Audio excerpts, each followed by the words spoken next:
Hello, everybody. Thank you for taking the time to participate in the Zoom meeting. Today, we'll be talking about a pilot project we started with the communities at Prince Albert Grand Council. So in this call, we have several nurses from the PHC communities, but we also have some nurse managers from the second level.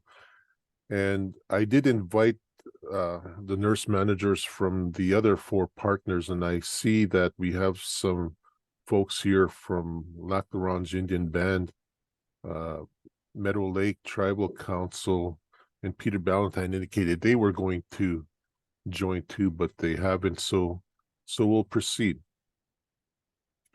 So as I mentioned, this year NITHA has deployed a modern vaccine temperature monitoring system.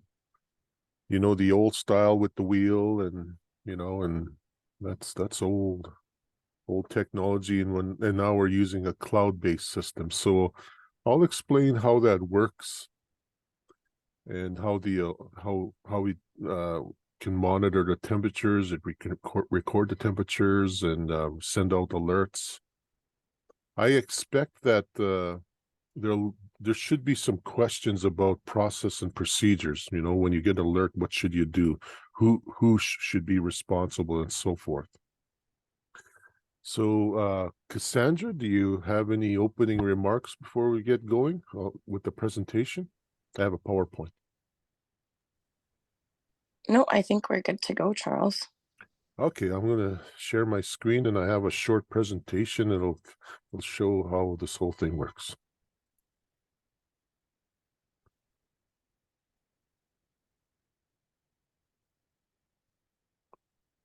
Okay, everybody, do you see this opening page for this PowerPoint?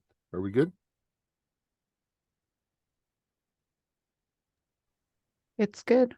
Okay, all right, here we go.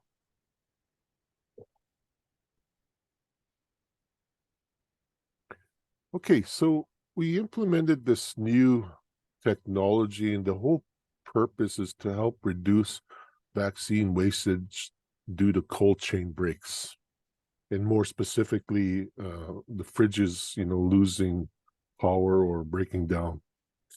So when there is when the fridge goes out of, sorry, I have to.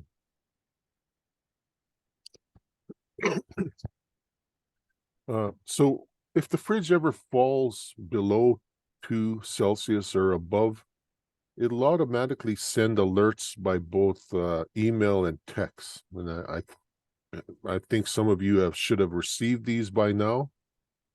For example, over the weekend, I did get some alerts from Cumberland House that the device was offline. We can talk about more about that. There could have been a power issue, and it lost connectivity to the internet. Montreal Lake, the temperature got down to 1.7, but then it went back to normal, so nothing to be too alarmed about. So with this new system, it'll send alerts to the people who need to be aware of the fridge situation. It can also, the system is nice. What's nice about it really is you can review temperature logs. You can go back a whole year or the last 24 hours, or you can generate monthly reports. If you look on this graph here, you can see that the temperature has hovered, at a mostly just below 4 Celsius, but there's a couple times where it jumped up to 9, and then it jumped up to 11, and it came right back down. In that scenario, it's very likely the nurse may have been doing an inventory, and typically when you do that, you leave the door open, and so that causes the temperature to rise quickly, but it drops back down and normalizes right away. I see Ella's just joining in.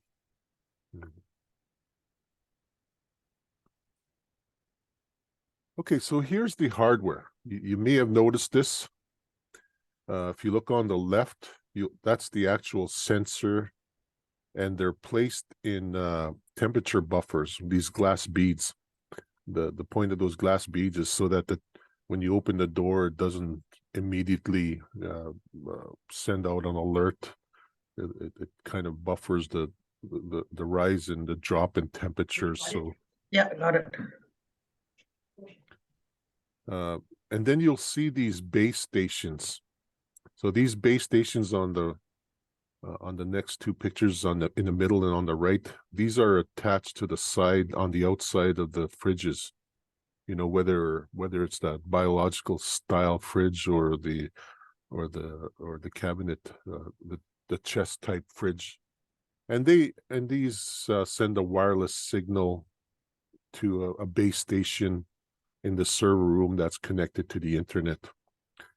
There are little batteries in here. They'll last about 2 years, and it's quite easy. I think they're double A batteries, 2 of them, and you just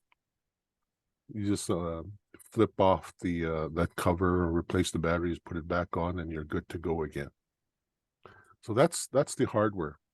You'll also notice that we've been installing batteries, UPSs.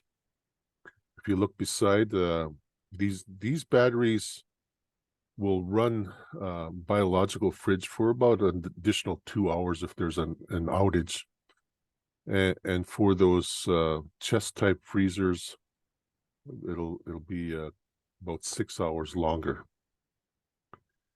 Just for your information, these chest type freezers will hold the temperature much longer for days in case there's an outage. So if you're in an area where you have frequent power outages, it's highly recommended that you get this freezer chest type.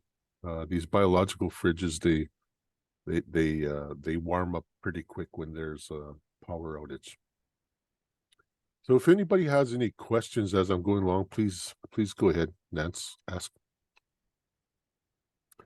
Okay, so here I can look at the login on the online site and have a full view of what's going on with all the sensors. You'll see that there's a red mark on 2 of them. At Red Earth, the temperature was 20.5, so it was red. That signals that there's something wrong there, and turns out that particular fridge had stopped working, and it needs to be replaced. At Little Red, one of the base stations were disconnected. The IT person thought that somebody looked like a wireless access point and they were stealing internet, so we unplugged it, and we have to get out there and put it back on, and they'll come back online. So yeah, it's a nice view. I don't know who needs to see all the sites. You know, that's something that we could easily make available to the community level nurses, or it might be something for the second level and for NITHA to view only. But that's something we can get direction from each of the partners. So this is how it works. Quite pretty straightforward. In the vaccine fridge on that brown dot, you'll have the actual sensors that are in those little glass buffer bottles. It'll send it to the base station, to the other base station, and out to a server on the internet. And it'll do that every 15 minutes. Now, how alerts work is if that server ever receives a temperature reading that is below 2 or above 8, it's going to automatically send a text and email to select individuals. So if this is for, just as an example, Shoal Lake, if Shoal Lake was showing a reading above 8 or below 2, then NITHA will get these alerts, Cassandra will get these alerts, and the local public health nurse at Cumberland House, Marcia, will get the alert. Marcia, have you received any alerts? Or I'll stop here for a minute. Has anybody seen any of these alerts in their email or text? I actually haven't seen any or got any. Okay. I had an email. And I get text messages and emails for all communities when they start going out of range. Okay. Well, the good thing is it works the way it should. You know, we have to be alerted when the temperature goes below or above that, but that doesn't always necessarily mean there's a cold chain break. The downside of it is these alerts can be annoying, but we can talk about that further. Okay, so as I said, the alerts, they get sent out whenever there's whenever this that cloud server receives a temperature that's out of normal range. Okay, so this system depends on the internet, but what happens if the internet goes down? That happens, you know. It's generally due to a power outage. You know, when the power's out, the computer systems, network systems will go out, and that's generally why. So if the power ever does go out, this base station here, this will keep storing. Will store the temperatures every 50 minutes. It'll store it, and then once the internet comes back up, it'll forward all those stored readings, so you can see what's happened whenever the internet was down. So yeah, there's a little graph, I guess. So yeah, it can't reach the internet. The server, if it doesn't receive these regular temperature readings in regular 15-minute intervals, it's going to send again an alert to NITHA staff that the system is offline. We can add like Cassandra to this if she wanted, or even nurses if they want to. So whenever you see those particular alerts where the system is offline, right away you got to think about, why is it? You know, is it were you informed that there's going to be a major power outage? You know, you got to be concerned about you know, how long it might be. Again, you have some time to react, but you know, there should be procedures on what to do when we receive an alert that the system is offline. Quite often the vaccine was good, but I receive these pretty routinely because there's always power outages in our remote communities, and I think it would get kind of annoying if I added more folks to this. But that's something we'll have to talk about as far as process and procedures for reacting to these alerts. So here, as I mentioned, this is a nice system. It'll keep a log. Here's a sample 24-hour log. You can see that the temperature ranged from about 3.7 to about 4.1. You'll see how it goes up and down. That's typically the compressor. The temperature compressor turns on, it cools it down, and then it slowly warms up, and it turns on, and that's why you have this kind of wavy type of graph. Here's another temperature log, but this one's a 1-month log. So at this particular site, that middle line is the average temperature. That red line is the maximum temperature that it reached, and that black line is the minimum temperature that it reached. So you can see here the red line, you know, at this particular location, it reached as high as 7.4 and as low as 1.3, but on the average, it was hovering about 3.5. Here's another example of a temperature log, a 24-hour temperature log. You can see that the temperature was pretty steady at about 3, 4 or Celsius, and then around 7 p.m. on the 25th, it just rose. So at this particular site, the fridge died, and that tells you that you know you got to be concerned if there was any vaccine in there.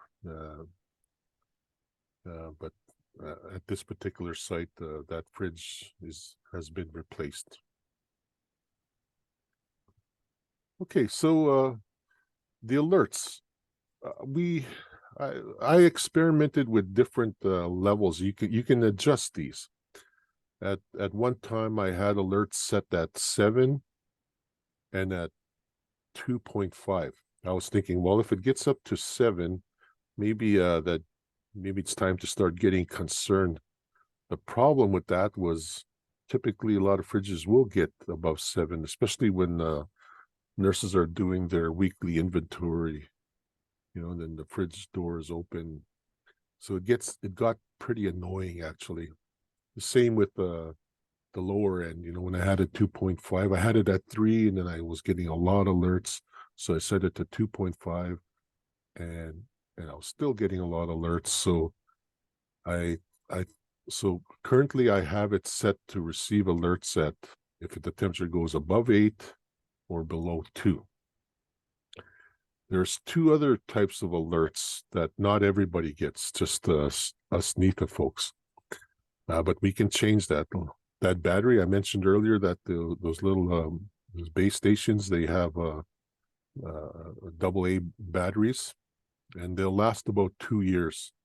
So when the battery gets down to like less than 15%, then I could notify the local nurse to swap out the battery, and then you'll be good to go for another 2 years. Very easy. Just flip off that lid, place the batteries. Another one is the sensory offline. So I talked about that already, that this is most likely due to those base stations not being able to reach that server on the internet. And that's generally due to the network going down due to power outage. That's generally what happens. So, these alerts, like for example, when I showed that graph of that one fridge that died, well, I was getting alerts every 15 minutes. So that can get pretty annoying. So as an administrator, I can suspend those alerts. We already know there's a situation there. No use getting bombarded every 15 minutes on your text and email. And then once the situation has been addressed, I can unsuspend it. I can activate it again. Okay, so right now, NITHA, there's 4 staff that can see all the sites. That'll get alerts for all the sites. That's myself, Sunshine, Deanna Brown, and Dana Ross.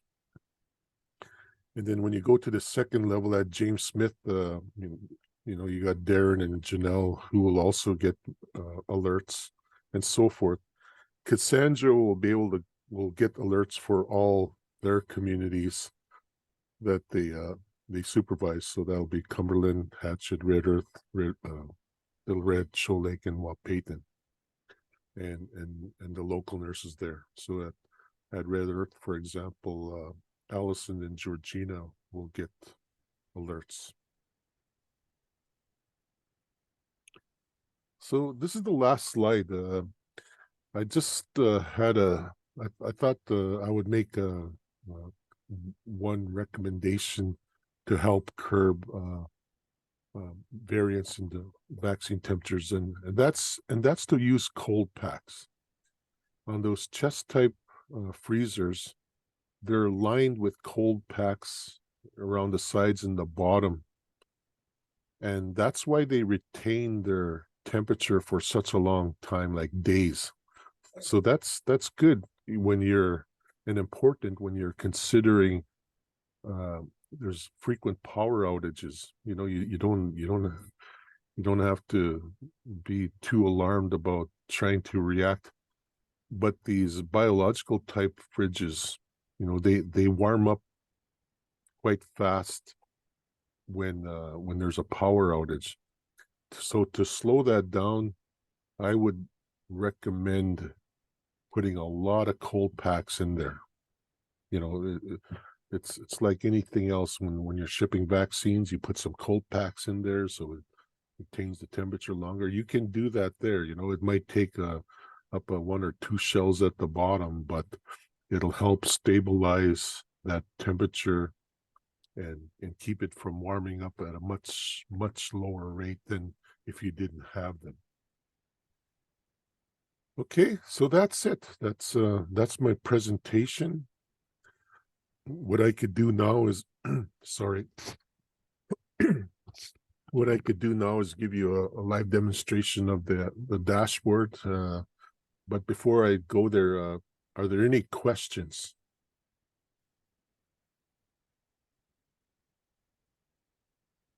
Okay. All right. I have a question, Charles. Go for it. So the nurses, they've been continually doing their temperature monitoring on the paper. Does that need to continue now that we're on a system that we can go back and look at the tracking all the way back to a year? Well, that's I can just give you my opinion on that. You'd have to make the call on that, but my opinion is these systems are certified to and calibrated to work. You know, there's a ISO standard and these meet those standards. So from that point of view, you can rely on this. But we've been running this now since the spring when we rolled out the first sites, and it seems to be 100% reliable as far as sorry about this. It seems to be 100% reliable as far as logging temperatures. And that should be the criteria for deciding whether you want to rely on this or rely on your paper method as well too. So Well, just my experience as well as it has worked wonderful. I think we probably have picked up on more cold chain breaks than quicker than we would have if we were just going by our own eyesight of checking temperatures. I don't know if Allison, I know for you, you've definitely been the community that's had the most issues in the past from what I've seen. And when we did get those alerts, basically Allison, she knew right away, and it's pretty quick and smooth rather than waiting until you get back to the clinic the following week or 3 days later. What I'd like to add too is that we have this new system, but I also kept in the old system where it just has a visual display of the current temperature, doesn't do logging. So you'd have seen that. I would have used double-sided Velcro to put them on the back side of these fridges. The thing about those is they're actually not reliable. They're not very accurate. I'll give you an example why. We had one site that they had contradicting readings. There was the readings of this new system, and then there was the readings of that little system. I don't know if I have one here. I might. No, I don't. But the one that the little white one that's sticking on the wall and just gives you the current temperature reading. Well, that was not reliable, and the way I proved that was I got one of these Temptail. These are calibrated. They come from Public Health Agency. So I shipped one out. They put it in the fridge. So we had 3 temperature gauges going, and the new one, that Temptail, the one that we use for COVID, and then that little white one. And the Temptail one and this new system, they cooperated. They showed the exact same temperatures, over time. I was able to look at the log on that little Temptail, and so that, to me, that was a strong indicator that our system is reliable and that other system is not reliable. So if you're to do a temperature log based on those old ones, or those little white readings, they're not going to be very reliable.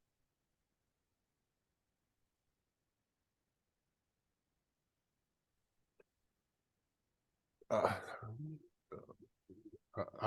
think, Cassandra, you have the authority to make the call on this, you know, to change procedures on this. I can only give you my opinion, but my opinion is it's time to modernize not only the technology, but the processes, maybe. Well, and I'm just thinking if it's doing every 15 minutes a reading, basically it's more often than we were visually doing readings anyways. So the only time we wouldn't have a reading then, Charles, would be if we went offline, if the internet went down. You wouldn't have readings until the internet came back online, and then all those stored recordings would get pushed up. So you know, so in other words, after the internet came back up, you would be able to see what happened during that time when the internet was down. Okay. Yeah.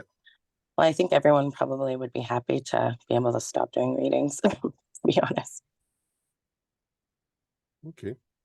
All right. Well, I'll give you a quick demonstration of this system now.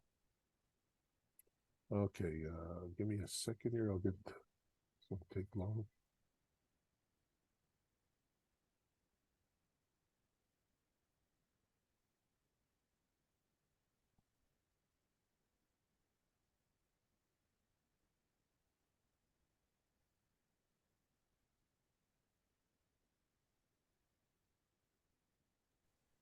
Charles, what did you say the average temperature was that it will hold in those chest type freezers with a power outage with your Well, battery backup? I've been okay with the battery pack. I'm just guessing it. It'll hold the chest freezer itself will hold it for days. You know, I don't have a chest freezer where I can actually test it, unplug the power, and see how long it takes to actually drop. I haven't had that opportunity, but I've been told that it lasts for up to 4 days, but certainly more than a day. Hi, Charles. Yeah, go ahead. The new ones that are coming out this past year, they're up to six days now. So the older ones were 4 days and the newer ones are up to 6 days now. Okay. Well, that's what we want, especially in a scenario where where we have frequent power outages. Okay, I'll go back to demonstrating that online portal, and you guys can decide if you want access to this online portal to view. But it's quite interesting, I'd say. Okay, here we go.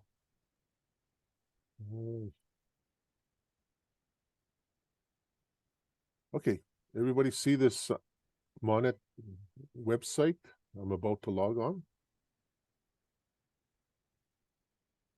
Can you see this? Can you see a blue screen there in the Monet login? Okay, I'm going to log in. And there's a quick dashboard here of what's going on. If you look over here, most sites are green, but there is an alert of one system that's offline. So let me go straight to the sensors. Okay, whoa, red earth. You can see right off the bat here, red earth has a reading of 21.4. So that's actually what's going on there is that red earth system died a few years ago, a few days ago, the fridge. So let's just take a quick look at that.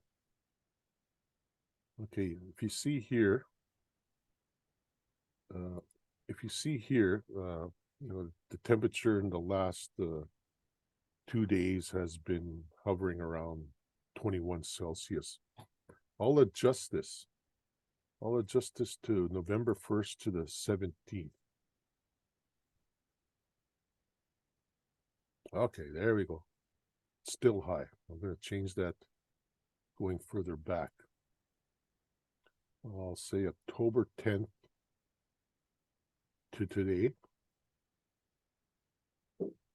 There we go. So there's the culprit. See, it was working fine right till about October 25th, and that's when it died. Okay, so that's a quick view of the the reporting features and the visual features of this system. You don't have to try and decipher the old style wheel like you did before, and it seems to work pretty good. Just for your information, I believe Red Earth already got their replacement fridge, so we have to move that that sensor and that base station from that old fridge to the new fridge. I'll show you another one. Another sensor, little red. See, this one's been off for a while now. We shouldn't see any temperature readings. Let me go back to October 1st to today.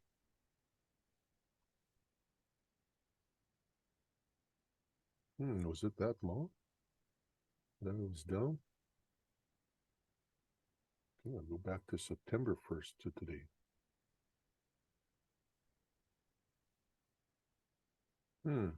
Okay.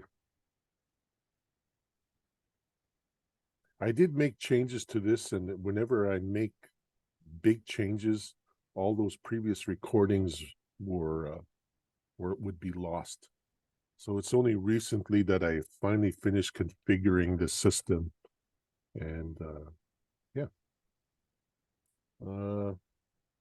so that's it. That's basically the main thing you want to see. Some of these other functions here are not really applicable to the nurses. I got a list of users here, and then you can add all these users to the various rules. So let me give you an example. So at all NITHA sites,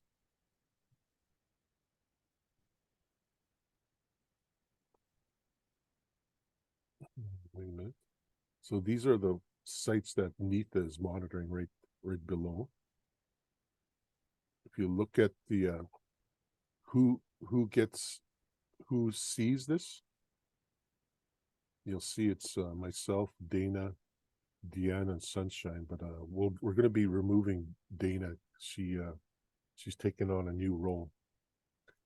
If I look at a different location, there's we have all of PAGC sites. So if you look at, so NITHA is already looking at, so there's one rule where NITHA looks at all sites.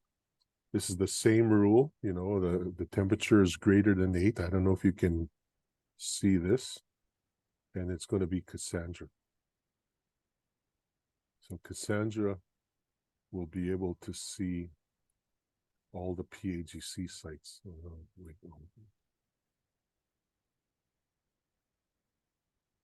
And then finally, I had to create a specific rule for every site. So if we look at Shoal Lake, for example,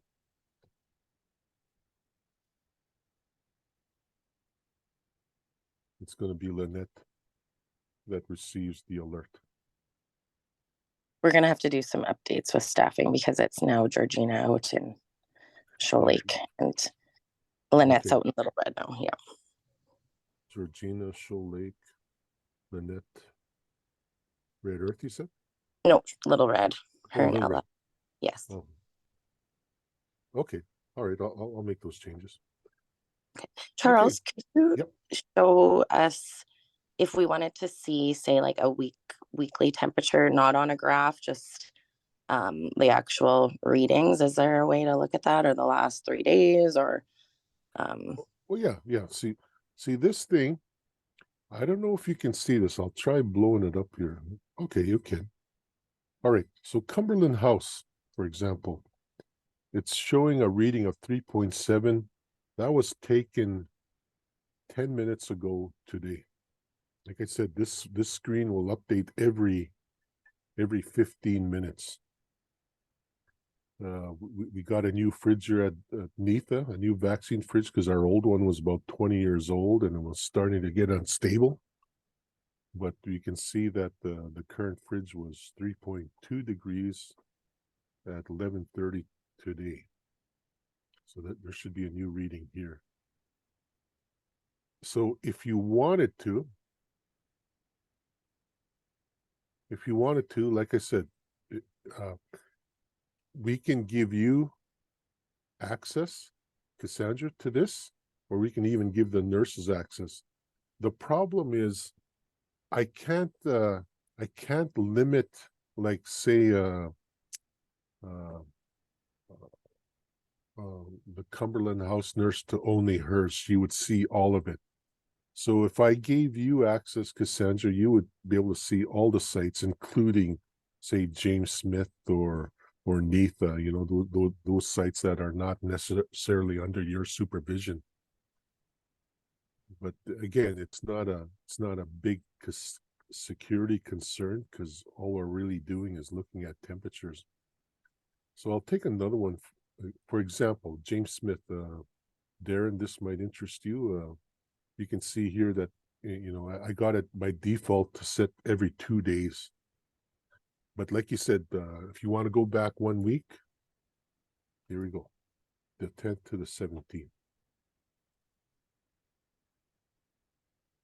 Yeah. Okay, is the only option looking at a graph though, or is there like a log? Oh that no, shows- you can get a detailed, you can actually get a detailed, I just gotta remember how to do that. We get a James Smith data. Oh, here, right here. Here's the readings. You see that? Here's the actual readings.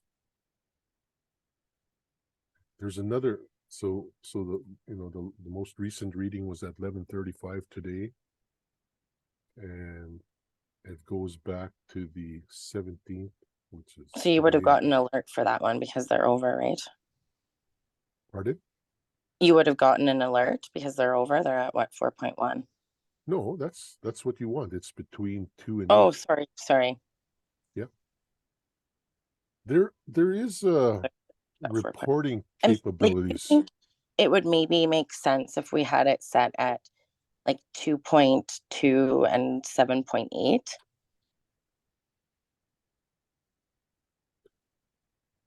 For the alerts to go off. I can do that. I can do that. If that's your new trigger points, I can certainly do that. Okay, I'll do that. I And, think, you know, well, I don't, what does everyone else think? I think 2.2 and 7.8, just so we get that like a alert before it gets to the out of range. Does anyone else have any thoughts about that, or?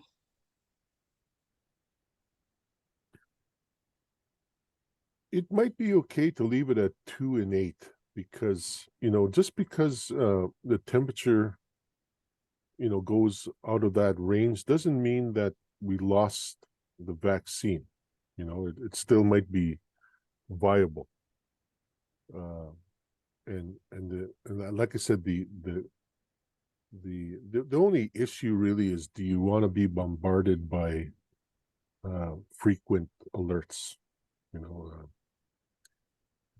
we can do that. I've been experimenting with this, and like I said, I tried 7 and 2.5, and that was, I was getting bombarded, because whenever you open the fridge, you know, this thing reacts pretty quick, especially when they're doing inventory, or if it's you know, a vaccine day and so forth. Okay, yeah, let's just leave it at 2 and 8 then. Yeah, there's a feature here that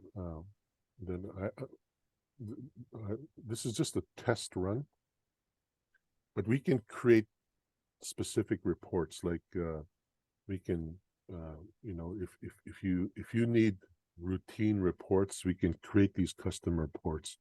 And I was just, like I said, I was just playing around with this reporting feature.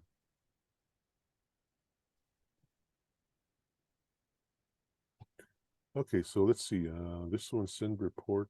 The due date is November 1st. I'll retrieve it. There it is. It comes as a spreadsheet. So here's a detailed monthly spreadsheet. Can you see the spreadsheet, by the way? Or do I have to change my screen? I might have to change my screen. Can't see it. Okay, okay, so I'm gonna change my screen. I think I'm done showing this. I'll show the spreadsheet that was just downloaded. Okay, there it is. Okay, so sensor ID, James Smith, the date, the temperature, batteries 100. So this one is for just James Smith. Actually, it might be for all the sites. I'll scroll down here. Okay, Shoal Lake. So this is the monthly report for all the sites. There's only 25,000 lines on this if you look right here. I don't know if you might want to automate, you might want graphs. Okay, there's 26,000 lines here of readings that I downloaded for all of the PAGC sites. Okay, so like I said, I can customize that report, you know, on a site by site. Or if you want, it might be more practical to have a graphical view. And if there's anything you see that's alarming on the graphical view, then we can maybe share, download some custom logs to share with maybe the SHA and MORAG, you know, to see if there was an actual cold chain break or what to do, you know, regarding the viability of the vaccine when there was a temperature, when there was a cold chain break. Okay, well, that's it. That's the presentation. I'll get direction from Cassandra as far as policy and procedures go, you know, for inventory and responding to any temperature issues. But as far as the technology itself goes, it seems to be meeting our requirements. Okay, Cassandra, any questions for Cassandra or myself before we end this? Charles, when is the plan to install Hatchet Lake's monitoring system? Oh boy. I've already spoke with PAGC IT about this, and they have a shortage of IT people because I could have instructed them how to install it. It's very easy. I could go up there, but you know, it takes me 1 hour. But I have to, you know, travel to La Ronge and jump on the doctor's plane and come back, and it's just not so easy for me to travel out there. So what I would do there is, you know, would be similar to what we're trying to do with Allison and their new fridge. You know, get somebody there who's mechanically inclined, and I can guide them how to do it.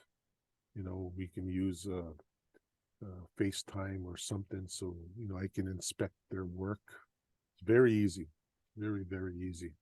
So that would be the way I'd like to go about it. So I don't have to make that long, expensive trip, you know, for 1 hour's work.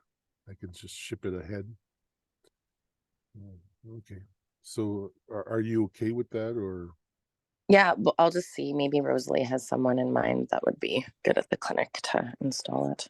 Yeah, handyman. Get a handyman. Rebecca, is there anyone that you could think of that would maybe be good to do that up there? Nobody that comes like to mind right away. But I don't We- like know we- anything We've really been does. we have issues with people even changing the oil up there, Charles. So it's like, Okay. I We'll mean, try I to- could try to do it, but It's I it's don't quite know. easy. I can guide you through it. No, it's quite easy. yeah. I mean, if you think I could do it, I could try. All right. Okay, what do you Well, need? You'll need I can send everything you need. All you need is a utility knife, some straps, and some weather some of this putty, the weather resistant putty, and a sticky back. But I could send you everything you need and show you how to do it. Yeah, if you could send me every single thing, I could probably figure it Yeah. out. How about you, Elson? You're up for that too? I tried talking with Derek Head and I haven't gotten a response. Sure. All right. Why not? You've been We promoted can to do it all. handy Well, woman. if the nurses have the packages too of everything, then they can even, once they have it, if we do find a handyman to help out or handy woman, or they can attempt. Yeah, it's not going to do any harm. I'll know from this end whether it works or not. So no harm done. Okay, it's lunchtime, and that's it. Any last closing remarks or anything? Thank you, Charles, for doing this presentation for us. Okay, all right. Have a great lunch and a great weekend. Perfect. And if you don't mind sending the email out and the recording to all of us. Sure. Okay.